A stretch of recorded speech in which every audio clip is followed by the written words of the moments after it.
अस्सलाम वालेकुम मेरे अजीज दोस्तों, बुजुर्गों, प्यारे बच्चों और माँ बहनों। मुझे उम्मीद है आप सब खैरियत से होंगे। तो दोस्तों, आज हम इस वीडियो में असहाबे कहफ से मुताबिक बात करेंगे, तो इस वीडियो को आप आखिरी तक ज़रूर देखें। पैगंबर अकरम हजरत मोहम्मद मुस्तफ़ा सल्लल्लाहु अलैहि वसल्लम ने अपनी दिलनशीन आवाज़, अपने रफ्तार व किरदार और बेहतरीन अखलाक के ज़रिए लोगों को तौहीद और खुदा की इबादत की तरफ बुलाया। वो लोग जिनकी फितरत पाक थी और खुदा हकीकी तलाश में थे, आप पर ईमान ले आए और खुदा परस्त बन गए। लेकिन जो दीन के दुश्मन और बुत परस्त थे, उन्होंने आपकी बात नहीं मानी और हमेशा इस कोशिश में रहे कि किसी तरह आपकी आवाज़ को दबा दिया जाए और आप वसल्लम की जो तौहीद के रास्ते हैं उसकी शमा को बुझा दिया जाए। वो हमेशा पैगंबर खुदा मोहम्मद मुस्तफ़ा सल्लल्लाहु अलैहि वसल्लम की बात झुटलाते, उनके बारे में अफवाहें फैलाते और मुसलमान वो दीनदार लोग जो होते थे उस समय के, उनके हौसले और जज्बे को पस्त करने की फिक्र में लगे रहते थे। हर जगह यही कहते कि वो खुदा का रसूल नहीं, नौज़ बिल्ला, और किसी तरह आप सल्लल्लाहु अलैहि वसल्लम के रास्ते में रोड़ा बनते और किसी भी तरह आप सल्लल्लाहु अलैहि वसल्लम की जो जानी और माली नुकसान पहुंचाने की कोशिश में लगे रहते थे। इस तरह जब वो अपने काम में कामयाब नहीं हो सके, तो उन्होंने एक जो मंसूबा बनाया कि हम कुछ इस तरह के काम करें जिसकी वजह से आप सल्लल्लाहु अलैहि वसल्लम परेशान हो जाएं और उस सवाल या कुछ ऐसी चीज़ें जिनकी वजह से वो जवाब ना दे सकें और लोगों में आप सल्लल्लाहु अलैहि वसल्लम का नाम ख़राब हो और जो लोग इनकी दीन की पैरवी करते हैं वो भी ना पैरवी करें। कुछ जो ग्रोह उन्होंने जमा किए और वो कुछ लोग मक्का से मदीना की तरफ चल पड़े। और उस समय मदीना में कुछ यहूदी जो उलमा थे वो बसा करते थे। अल्लाह ताला ने जो यहूदी कौम है उनको सबसे चालाक कौम बनाया है। और दूसरी बात ये भी थी कि जो यहूदी थे उनके पास अल्लाह ताला ने पहले के जो आसमानी किताबें भी नाजिल की, जिसमें आप सल्लल्लाहु अलैहि वसल्लम के मुताबिक पेशन गोई थी कि आप सल्लल्लाहु अलैहि वसल्लम किस तरह होंगे, आप सल्लल्लाहु अलैहि वसल्लम का हुलिया मुबारक किस तरह होगा, वो सब उस चीज़ में मेंशन था और बताया गया था। इस वजह से भी मक्का के लोग उस यहूदी उलमा से पूछने गए कि कुछ ऐसे सवालात मालूम कर लें जिसके जवाब आप सल्लल्लाहु अलैहि वसल्लम के पास ना हो, और उनसे पूछें कि आप ही आखिरी जो रसूल हैं कि आप हैं कि नहीं हैं, उस सवाल के जवाब से हमें पता चल जाएगा।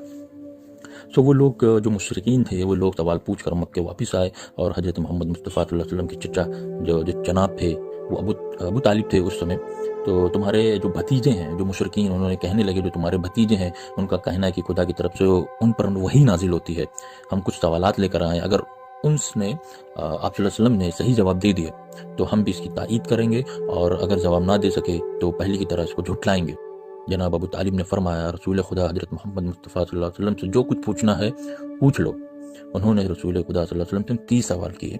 3 सवाल किए उन्होंने, उसमें से जो पहला सवाल था वो उस सवाल से रिलेटेड था जिसके रिलेटेड आज हम इस वीडियो में आपको बताना चाहेंगे।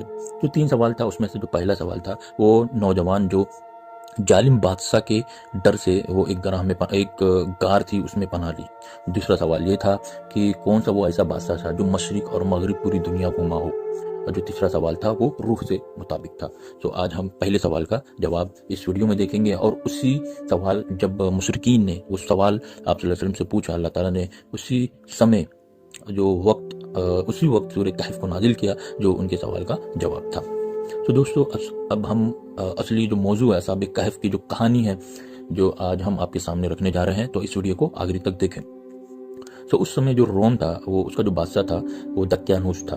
दक्यानूस नामी जो बादशाह था वो जुल्म व सितम और फौजी ताकत के बलबूते पर बहुत बड़ी सल्तनत हासिल की और फिर अपने लिए बहुत ही आलीशान महल बनवाया और गुरूर और तकब्बुर के साथ तख्त पर बैठा।